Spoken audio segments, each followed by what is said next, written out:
All right, y'all, I am back. You see what's going on today? Let y'all check this book out right here. So today, we're going to talk about the straw man. And I know y'all heard about the straw man, so we're going to get into it. And one thing we're going to cover before we get into what I'm about to read, I'm going to talk about how to deal with debt and ways that you can start an affidavit, write letters to these people, and ask them questions. So we're going to get into how to show y'all a starter way on how to write an affidavit.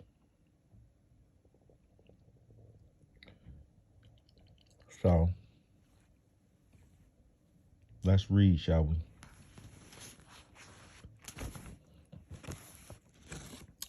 Dealing with debt. Because of the very high percentage of the money earned being taken away from the average person, it is not unusual for people to end up with what looks like debt. Most people spend their time worrying over the statement of what they are told they owe and do endless calculations to see if they agree with the numbers which they have been sent.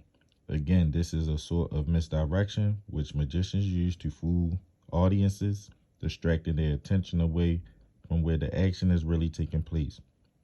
Here's the question is really not how much is owed, but instead is anything actually owed? You need to remember that any financial institution is a legal fiction and does not actually exist. As a result of this, it can only deal with other legal fictions, essentially other pieces of paper, and it can't have any dealings with a man or a woman, as they are not legal fictions. It is also important to understand what passes for money nowadays. Let's say our trusty friend James Martin goes looking for a loan and he fills out an application form with the Swindle Bank Incorporation for $10,000. Interestingly, the form which he is asked to sign says that he has already received the $10,000, although the loan has not yet been approved. The next day, the loan is approved and James is handed a check which he is asked to sign and deposit to his account with the bank. We won't follow up on that very interesting procedure at this time. But please remember that he has now provided two signatures for the $10,000 in the straw man name, and all he has received is a I and 4 zeros in the accounts of the Swindle Bank. I'm sorry, a 1 and 4 zeros in the account of a Swindle Bank. All goes well for several months until James loses his job and does not manage to get another one. This is financial trouble, which he does not know how to deal with. Time goes by and James has not had sufficient money to make payments against his loan from the Swindle Bank. He starts getting letters from the bank that he must pay the arrears immediately and keep up with the payments in future. There is not the slightest chance of that happening, as James does not have the money and he does not know what to do. Fortunately, Peter, the next door neighbor of James, happens to be an independent financial advisor with years of experience, and so he sits down and goes through all the paperwork. Then he tells James, you must not ignore the situation. Write back immediately and say that you agree to pay any financial obligation which you might lawfully owe on the conditions that they provide. So this is how you want to start your letter. So you want to ask them validation of the debt. That is the actual accountant. Verification of their claim against you. That is a signed invoice. A copy of the contract binding both parties, you and them, and a letter by certified mail so that there is an independent witness to it having been delivered.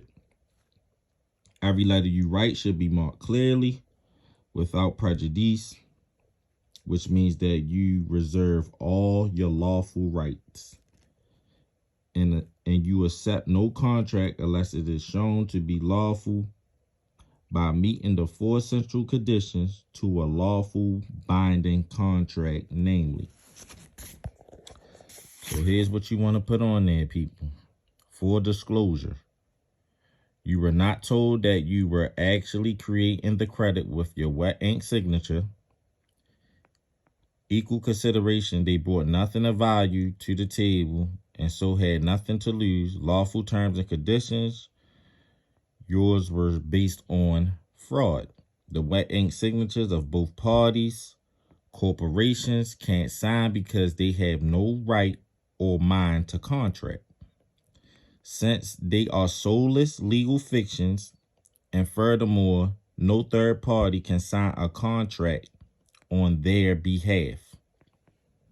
Understand that, people. Peter then tells James that agreeing to pay, provide that evidence of lawful debt can be produced, stop some being taken to court because courts only adjudicate between parties who are in dispute, and James has agreed to pay. There is no dispute. So the court will not accept any application for a hearing. If the swindle bank refuses enough to try, James has only to send the court a copy of his letter agreeing to pay, and the case would be thrown out, dismissed immediately, and the bank might well be penalized for wasting the court's time. The bank is now in trouble as it has been running a con game on James and so can't produce the documents for which James has asked. The request by James was reasonable in every respect. However, a loan agreement is a contract, and so there has to be full disclosure of all the details, which there wasn't. Both sides have to contract, has to be signed in wet ink by both parties, which the bank can't do. So the bank has a real problem. The bank will probably send a statement of what it wants James to believe is the outstanding amount. James should return this with a polite note saying that the statement is not an invoice.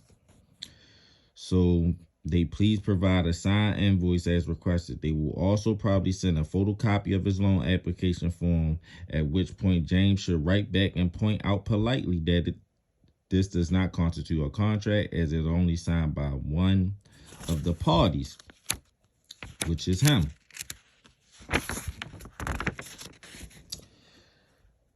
And he asked for a copy of the contract signed by both parties. The bank is likely to go silent at this point and stop corresponding with James. James should then write again requesting that the necessary documents be sent to him within the next 14, perhaps 28 days. And if that does not happen, then he will consider the debt to be fully discharged.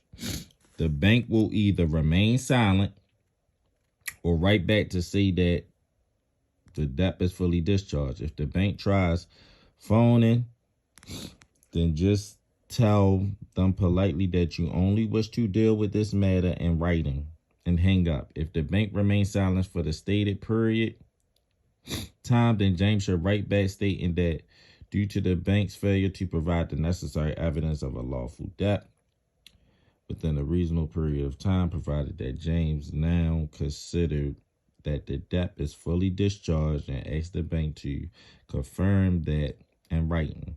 The bank will normally write back confirming that the debt is fully discharged and that there is nothing owing. And if it does not do that, it will just stop asking for any further payments. The reason for how and why this takes place takes a good deal of explaining, and many people find it difficult to understand. So it is covered in detail on the following pages here. Many people think that this process sounds like you're ripping off the bank, but this is definitely not the case. So there you have it. So what you want to do is, see, the banks, they're trying to back you in the corner. So in turn, what you have to do is ask them for the proof. And if no proof can't be provided, then that debt is fully discharged. So there you have it, people. Another quick video for y'all. And I'm gonna do a part 2 to this too that backs this up. Another book I have that talks about affidavits. So if any of you decide to do this and you write these people and they don't respond back, unrebutted affidavit stands as truth. So if they don't write you back or they can't respond to what you're asking them, they can't give you what you're asking them for, then that means you won. So an unrebutted affidavit stands as truth. So I'm gonna come back with part 2 to this, and there you have it. Another quick informative video for y'all, providing nothing but the facts. I'm out. Peace.